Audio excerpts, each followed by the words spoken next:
Le danger des tiques et les prévisions météo extrêmes en 2100, voici le flash de la curiosité proposé par la rédaction de Ça m'intéresse. La différence entre l'homme des cavernes et nous, c'est le résultat de la science. Et ce n'est pas une opinion, c'est de la science. Notre monde n'est pas si moche.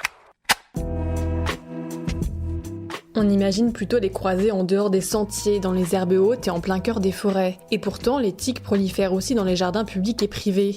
Du printemps à la fin de l'automne, l'ANSES rappelle que la vigilance est de mise lors de balades dans la nature, que ce soit dans son propre jardin ou ailleurs. En piquant, les tiques peuvent en effet transmettre à l'homme la bactérie responsable de la maladie de Lyme, une pathologie grave à laquelle sont associés près de 70 symptômes de différentes natures. L'ANSES rappelle certaines précautions à prendre avant, pendant et après tout contact avec la nature. Le port de chaussures fermées et de vêtements couvrant est ainsi vivement conseillé. Évitez aussi de marcher au milieu des herbes hautes, des buissons et des branches basses, puis inspectez-vous à votre retour.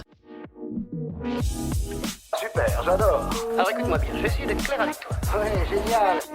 Des canicules plus intenses, des pointes à 50 degrés en métropole, voilà à quoi pourraient ressembler nos étés en France à la fin du siècle si le réchauffement climatique atteint les 4 à 5 degrés d'ici 2100. Les cyclones pourraient aussi toucher de nouvelles zones et notamment les côtes atlantiques, tandis que les crues pourraient gagner 20 à 30% en intensité dans les années à venir selon les experts. Voilà, c'est tout pour aujourd'hui, on se retrouve bientôt pour un nouveau flash. En attendant, vous pouvez retrouver tous nos épisodes sur les plateformes de podcast Spotify, Deezer et Apple Podcasts.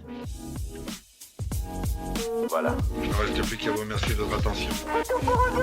Au revoir.